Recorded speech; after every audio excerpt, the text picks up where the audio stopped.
Welcome in week 2 of the playoffs. We are at the semifinals, second to last week of the fantasy football season. It's getting closer to a sad but hopefully happy end for one of the co-hosts. Clayton, good to see you. It's good to be here. Still alive. Still alive. That's not limping quite as much as you were coming into the playoffs.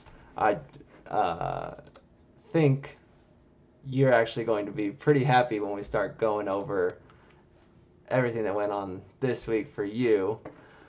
But pretty happy. Yeah.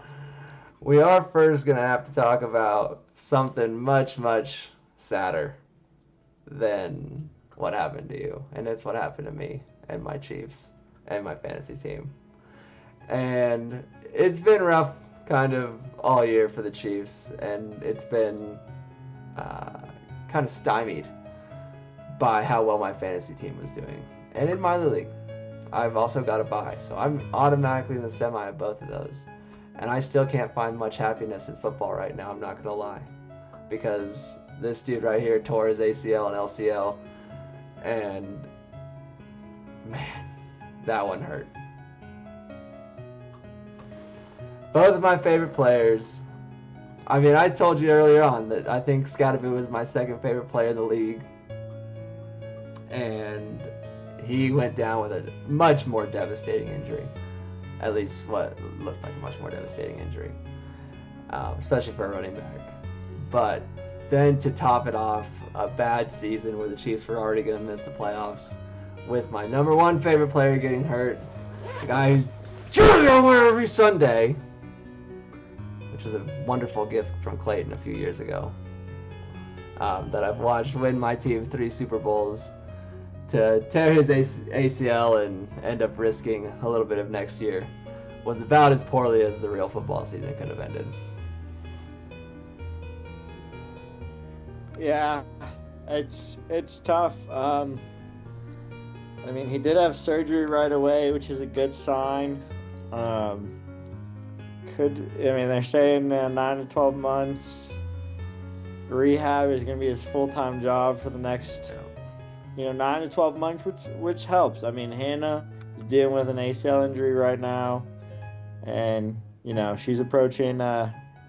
She's right around month 10. She was cleared by her surgeon to return to sport activities at 9 months, but I mean, she's not feeling 100% on the knee by any means, but she does have a full-time job outside of trying to rehab her ACL, which Mahomes will not. His full-time job will be rehab, and he will have access to things that, let's just say us non-pro athletes would have access to. So, even just as an NFL fan, I mean, don't get me wrong, Mahomes has been annoying to me because he's been compared to Brady as the GOAT, which I view a GOAT resume as more of a full-length resume. And don't get me wrong, what he's done so far in his career is absolutely amazing. I mean, incredible. But when you look at what Brady was able to do over a whole career versus what Mahomes was able to do so far, they're not comparable. But as a football fan, it's a sad day when the NFL loses someone like that. I mean, a guy who is exciting to watch every Sunday, a big part of the league, the face of the league, I would argue right now. And I mean, you could throw in some other quarterbacks in there for sure, but he's definitely one of the faces of the NFL. And it's tough when someone like that gets hurt, especially. I mean, I'm not saying this game didn't matter, but it almost didn't matter. I mean, now it doesn't matter. So the way it's it tough happened to see. with them going on what looked, I mean, they were in field goal range when he got hurt. To tie the game for what would have kept a small chance alive at the playoffs. So for it to happen that way too was just extra heartbreaking, and for the backup to come in and throw a pick to just top it all off, to not even give him a chance to play for overtime, or to try for a kick for overtime, made the game not matter, essentially. and yeah, that was disappointing. Yeah. Yeah, I mean, they were on the outside looking in, so, I mean, they would have had to have, obviously, some things go their way. But, I mean, like you said, to get hurt this late in the year, um, potentially put some weeks of next year in jeopardy. I think everybody's hoping that isn't the case. I think if you're a football fan and you're a true NFL fan, you're hoping that's not the case. But you also want him to come back and be playing at full strength. I don't think anybody, especially the Chiefs, should want to try and rush him Right. back by any means. But yeah, definitely a sad day for Chiefs Nation, and I'd argue that every NFL fan is sad that. I mean, I will say I think some NFL fans are happy the Chiefs aren't making the playoffs, but I think you can be happy about that, but sad also that Mahomes will potentially miss some of next season and has to rehab a torn ACL right now. And from the fantasy perspective, this is kind of amplifying the hurt because just as he has since his rookie year, Pat was my quarterback this year. He was my first round pick. He is every game he started in the NFL, he has started on my fantasy team, and he won't be able to help me get through the playoffs this year. So that is extra hurt. He had some struggles this year, but we talked about it in the last episode, the one before. He was the number 3 quarterback in points per game still. He had some big weeks that had helped me win games, and now we're going to be looking for other options, and that's no fun. But with that, I think we kind of have to start talking about something a little bit happier here, and that's the next round of games here. Alrighty. So, with that, our playoff bracket has been updated. Clayton, first one is you. Yeah, huge win this week against Casey. You'll also notice that we had to move the way the games were in the first round. Our playoff bracket reseeds. So if I won, I was automatically going to play Lucas. If Casey won, he was automatically going to play Ryan. So our playoff bracket reseeds. But yeah, huge win for me. Happy to be in the second round. I don't know. I think Lucas will be a very tough test. I know we'll get into that in the next episode a little bit more, but enjoying the win right now. Feels pretty good to be in the top 4 for sure. One game away after all the start and all the everything that you went through at the start. Here you are in the top 4 in the semis, one game away from the Super Bowl. Yeah. And then in the other game, in a shocking twist, if you were listening to the last episode when we recorded it for the second time, it was about 12:30 on Sunday, and we both thought we had a pretty good idea who was winning this game, and we were both wrong, and it was Tanner who ended up winning. Yeah, pretty wild Monday night. I was on Xbox with him during the most of the second half. So I'll share some insight when we get to his game on what he was saying, how he was feeling. A little insider scoop. Did not get a comment from Sam before or after the game, has to hurt with what we almost thought by the middle of the day Sunday was, I'm not going to say guaranteed because in fantasy nothing's guaranteed. But, I mean, it was looking, Sam had to be feeling pretty good after the early games on Sunday. Yeah, it was looking bleak for Tanner for sure. Pulled it out. We'll talk about it. But I think we're going to start with you.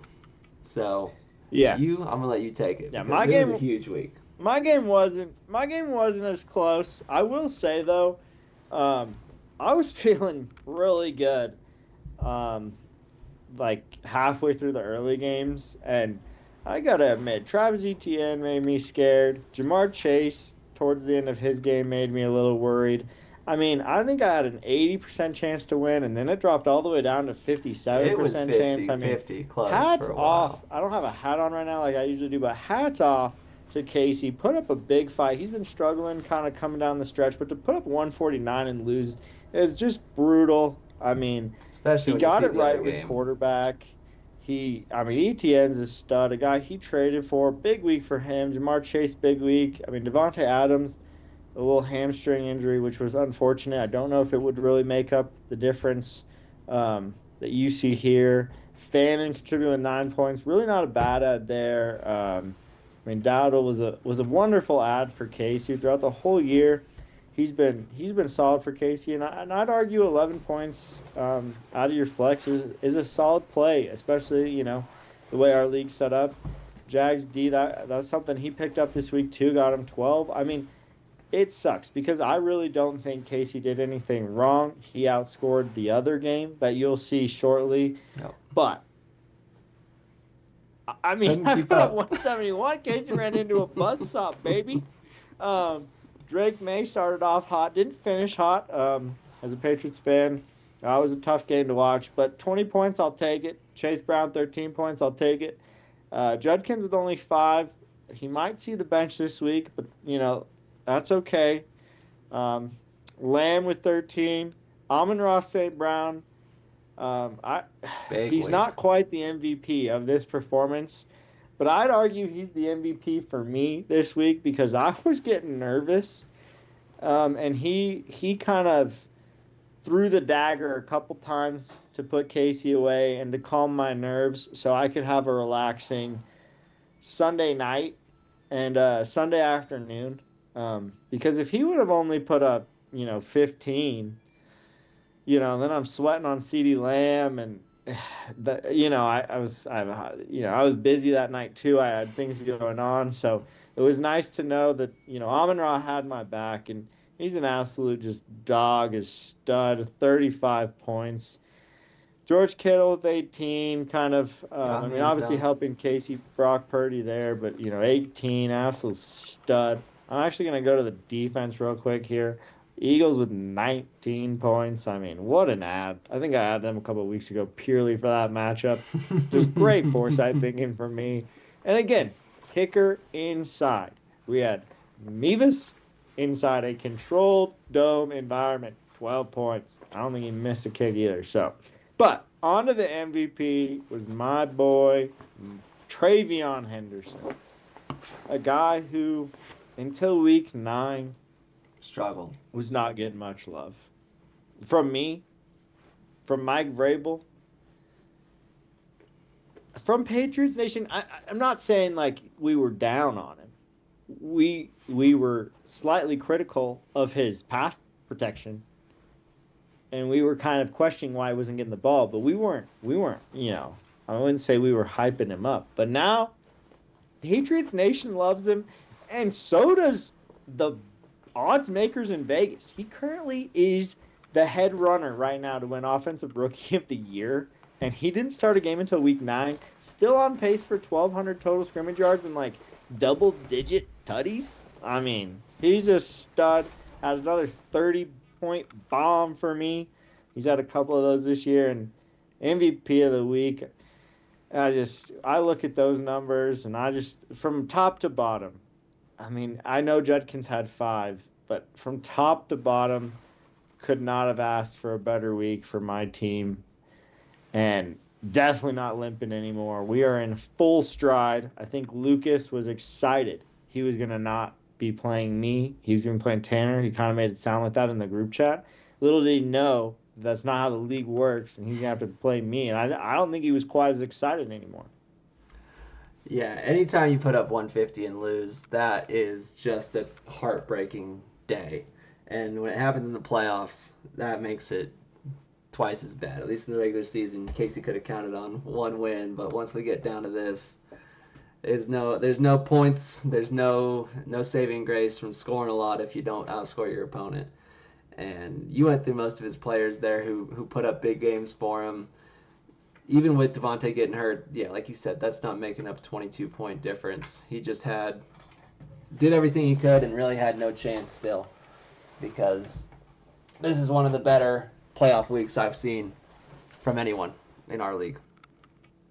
Yeah, and I mean, just total points from the matchup in general.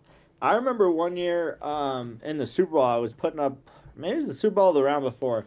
I don't remember. I put up a huge number, like 130 something, 140 something, and lost, and that was devastating. I don't know if I've ever seen, and it was like low 140s. I don't know if I've ever seen anybody put up over 145 in the playoffs and lose. So, I mean, and I love Casey, and I had to send him a message afterward just to tell him, he put up a good fight, and I Tried your told him best. I was It was crazy being nervous after having a flex player drop 30, in Almost the 40. early games, and yeah, like really not have anybody play too bad. Judkins, I know, but I mean, it was. I was nervous going in those late games, and it It got was close. it felt close, and then Amon Ross said, "Don't worry, I gotcha," and he got me. So, but yeah, I mean, great week for KC.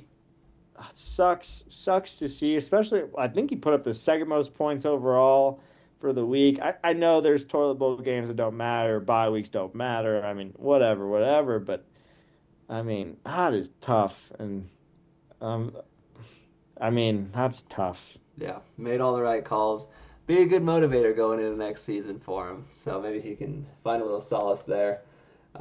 Probably not a whole lot. All right. Apologies for some puppy difficulties. We have exited the sleeping and being extremely cute phase into the being extremely cute phase and biting and destroying all my stuff. Um, so thank you, Clayton, for putting up with that. A little pause here, but yeah. Any last thoughts on your game versus Casey? I just said, in case he ran into a buzzsaw, he had a great year, but he wasn't beating me. Yeah, Not almost. this week. Casey had a chance to draw the 4 or 5 seed probably if he had. I don't remember what he's 15-13. We can check out Sam and Tanner's records on the next screen. But dropping one extra game somewhere would have secured him a win in the 4 or 5 spot. But I guess it's a curse to win one extra game somewhere along the way. Alrighty, and then for our other matchup, oh yeah, there's the buzzsaw. Alrighty. Sorry.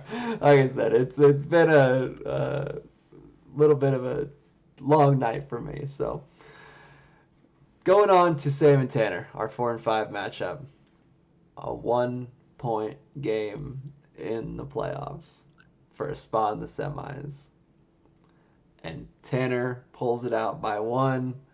Tanner or Clayton, you picked him. Go ahead. Yeah, I picked him, and then I was like thinking I was not very smart when I was halfway through Sunday. I will say we got back on the pod second recording with the audio issues, and I said, Amon Ra or not Amon Ra, AJ Brown needs to get in the end zone, and that's what he did. I mean, he didn't have a big week by any means, but he got in the end zone. So I said he needs to get in the end zone. He got in the end zone. I said, Kenneth Gainwell, he's been good when they, like if he gets the ball, he got the ball and he was good. I think the fact that Pickens and Jake Ferguson didn't do good might have actually been okay because Dak didn't do good. I said the Broncos D was an interesting play. They still got him 8 points. I said RJ Harvey needs to keep performing. He got him 10 points. I mean, it wasn't pretty. It wasn't pretty. I'll admit. I mean, Gainwell was huge. I saw the morning of Monday that Jalen Warren was out of the injury report. I sent a little message to Sam, and Sam, it did kind of worry him a little bit. So Sam knew this game was not over. And I think I sent it to Tanner, and Tanner was pretty excited. I think Tanner knew this game wasn't over. And I mean, Tanner made the right call at quarterback in terms of adding someone besides rolling with Lamar because Lamar only had 21 points, and if Tanner was starting Lamar, he would have lost. I think he got 16. Didn't he have 16? Oh wait, whoops. He was projected 21 points. Yeah, he You're right. started off real well in the first half, and we were Yes. saying that we were thinking, maybe Tanner made the wrong decision because at halftime I think it was like Lamar 15 or 16 and Dart 4.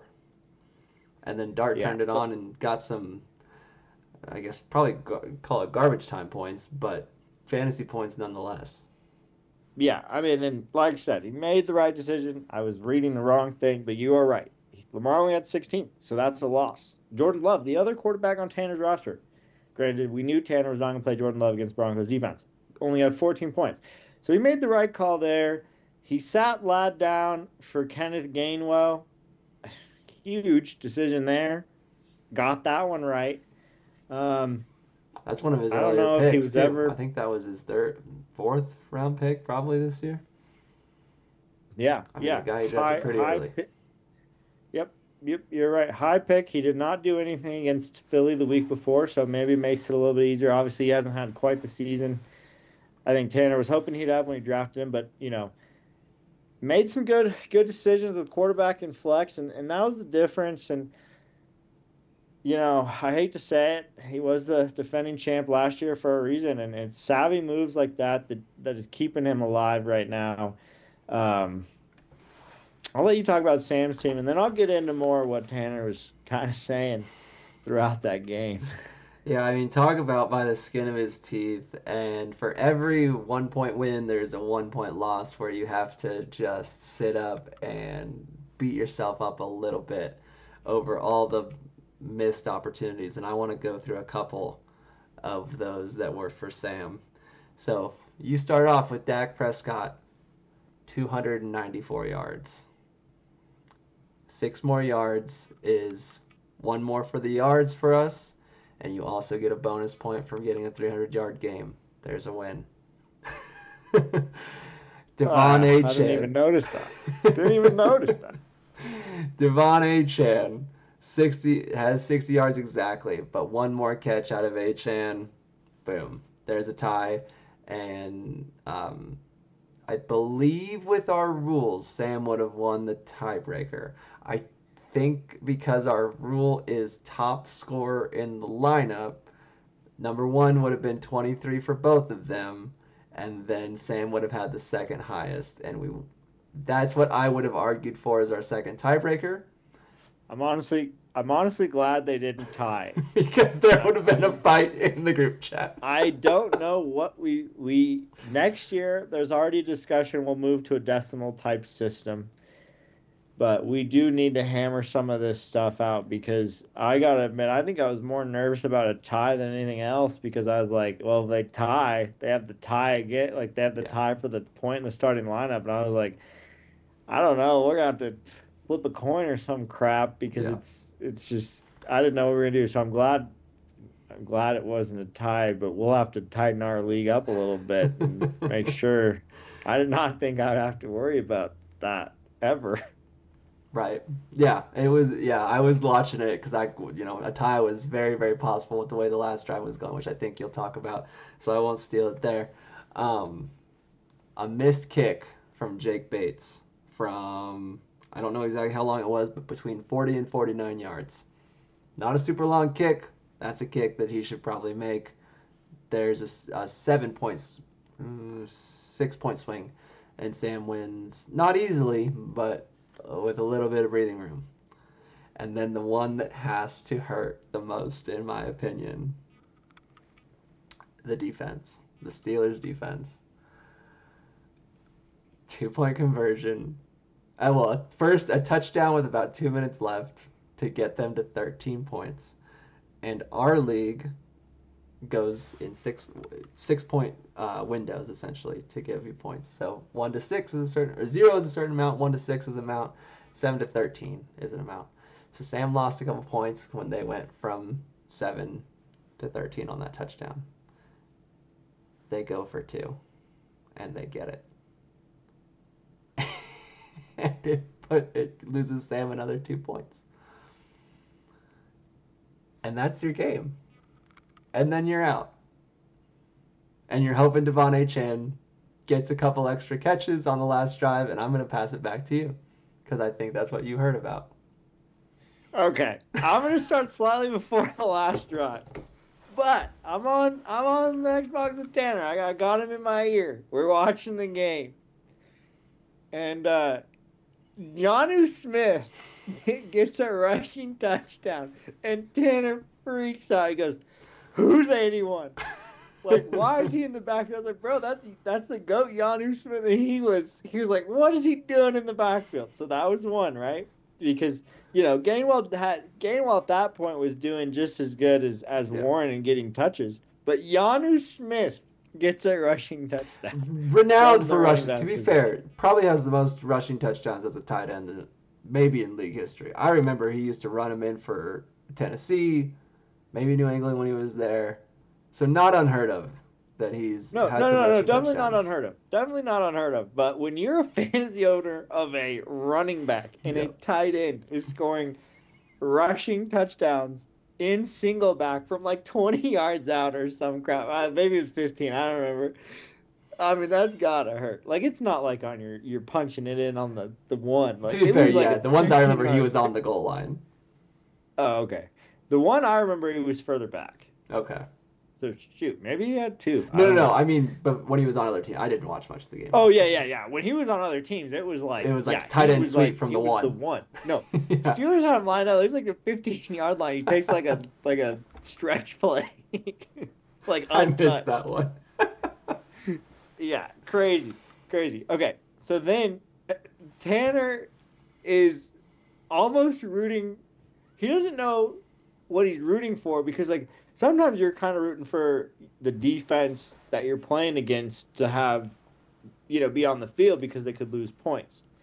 But Tua's taking so many sacks, and I get it. Achan's also on the field, but he was like more worried about Tua taking sacks than he was Achan getting the ball. He was worried about both. I will say he was worried about both, but he was more mad when Tua took a sack than when Achan got the ball. I mean, I think Achan's going to get the ball in that offense. I mean, and but yeah, at halftime he goes, typical. Dolphins can't score in under 35-degree weather. And so we're laughing about that. At that point, Achan was only doing okay. I mean, Tanner was kind of holding his own. And then so they drive down and they score, like what you said, they score the touchdown. And Tanner's like, oh, does the 2 point, or at Did they first he get the goes, 2 point? why are they going for two? Because if they kick it, it's, 14 and 15 is the same in our league. And like the game's like kind of out of reach and like why can't they just kick it? And then they got the two, so that was good. And then they get the ball back after that, and we're watching these check downs to Achan when there's like 45 seconds left. Dolphins have no timeouts. Oh, he is just edge of his seat. I mean, to be honest, I was too, because I'm sitting there saying, please don't tie, please don't tie.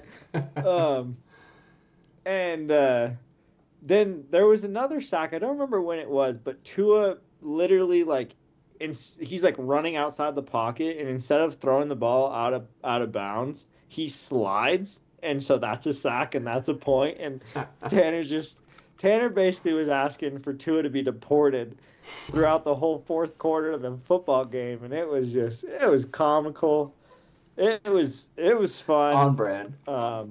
Glad my team was not in a battle like that. I think I would have had I don't know if I would have been able to sleep that night. And Sam's got to be kicking himself. I'll highlight a couple more things. I mean, he put Michael Pittman in the flex with old Philly Rivers when he had Tony Pollard coming off in a fantastic week last week, had 19 points on the bench.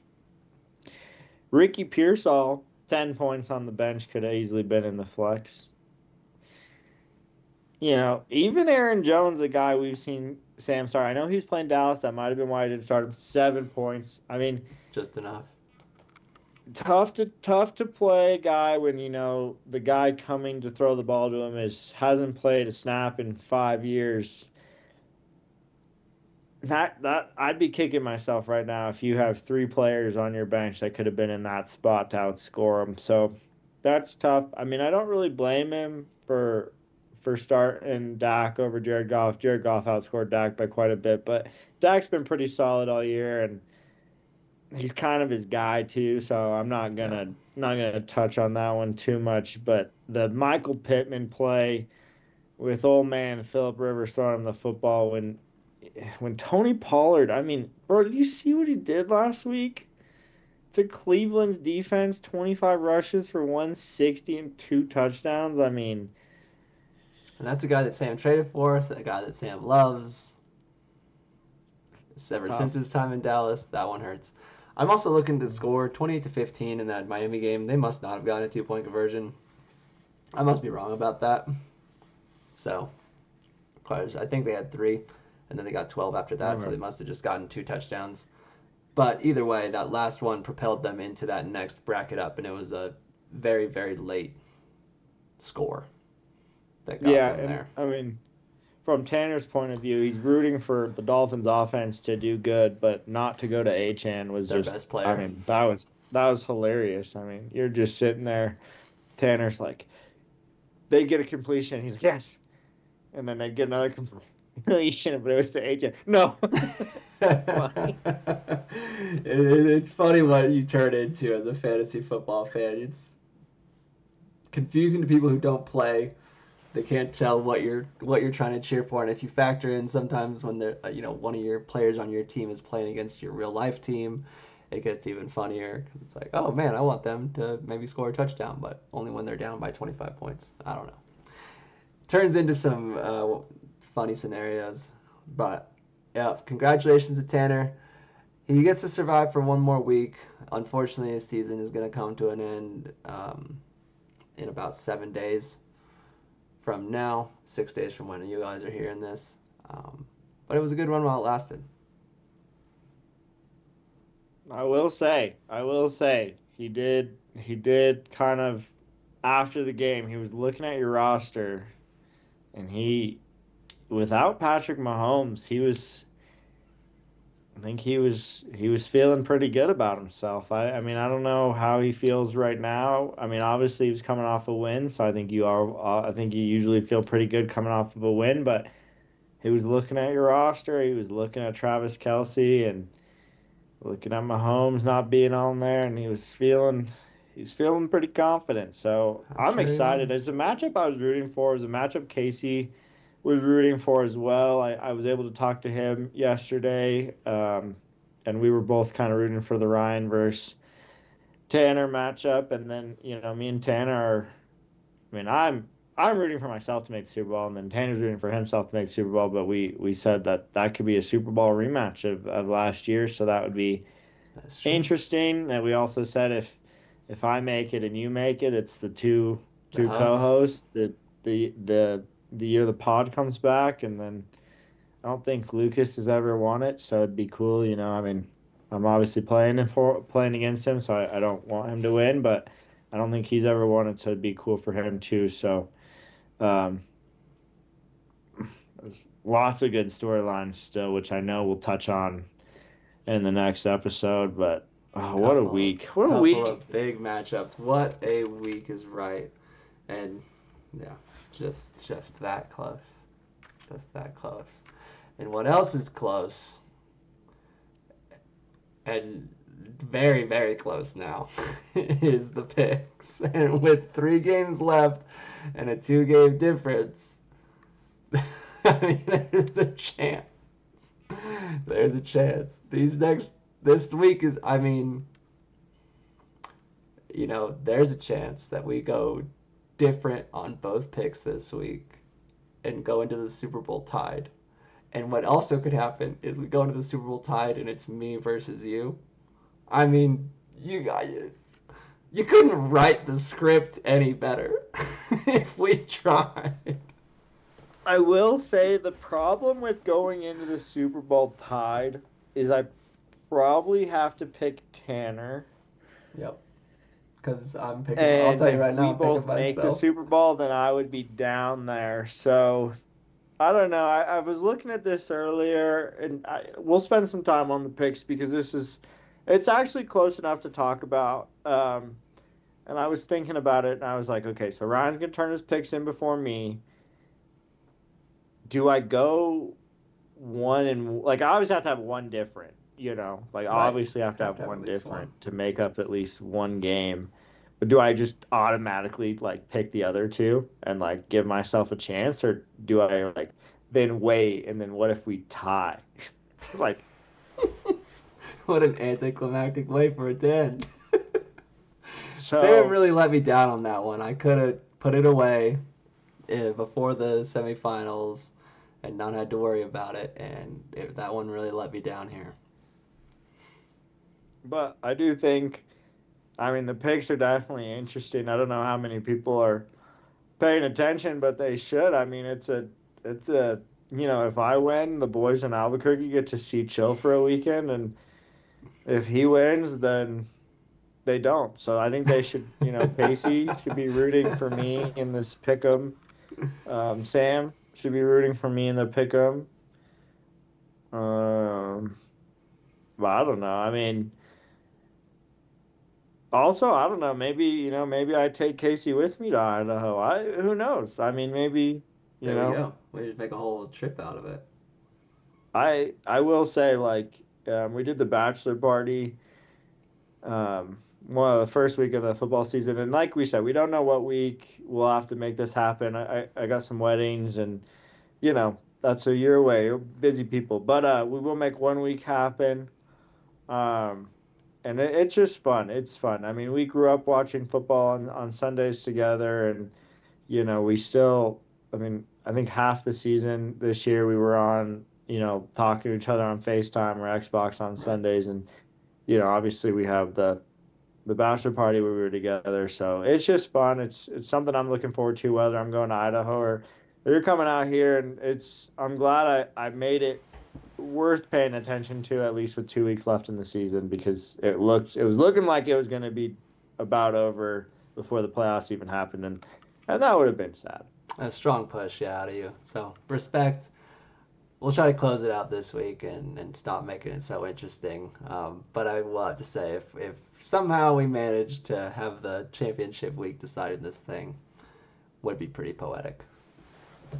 Yeah, I mean, especially, yeah, it's crazy. There's just a lot of storylines left. I mean, obviously, two co-hosts being in it would be kind of crazy. First year bringing the pod back. Super Bowl rematch. I don't know if we've ever had one of those. That'd be pretty crazy. Um, Lucas did say he was locking in this year, and I mean, he's Yeah. obviously been locked in. His team's about as solid as it can be. So, I mean, almost calling his shot there. I won't quite. I mean, everybody kind of thinks they're going to win to start the year, but I mean, he was very vocal about how locked in he was, Yep. and you know, proving it, backing it up. And It's Lucas versus just, myself. I mean, you get one versus two. You get a trilogy yeah, of the people who were leading the league all year. Give Lucas a chance to make up for the two losses that he had to me earlier on. So that's yeah. Same thing with Tanner this week. He's gonna have a chance because I beat him twice this year. So gonna see. Tough to beat a team 3 times, but I think this one's up for it. I think the squad is ready. I think Lucas has beat me both times. So Oh, maybe. We'll have to see where it goes. And for that, you'll have to check in again on Sunday. We'll be here about midday. Hopefully, we don't have any audio problems, so we can be out at a regularly scheduled time. And with that, I think we'll wrap it up. Any last thoughts, Clayton? I'd just like to thank my team for pulling off what has been the most frustrating season of my life and giving me hope the last 2 weeks, and especially this week, was it was worth it all. Just watching my guys get in the end zone, catch the football, run the football. I mean, it truly was one of the most frustrating years of my life. I thought I put together a great draft, and I loved my team, and I'm glad I am where I am right now. So I just like to thank every single one of them. I will say, I think if I do win the money, I might have to find some charities that those players have that they call out, I'm gonna have to give some because the way they've battled for me is just insane. I love it. Yep, last thoughts from me. Get Patrick rested up, get him ready for next year. Chiefs are on their way back. Um, and we'll see. Well, it'll be an interesting decision on who I have to take in my first round pick next year. So I'll have to be watching some of that pretty close. Yeah, that would be wild if he be wild, be wild. All right, boys. Well, with that, we'll clear out of here. Good luck on waivers, those of us who remain, and we'll talk to you over the weekend. Adios, amigos.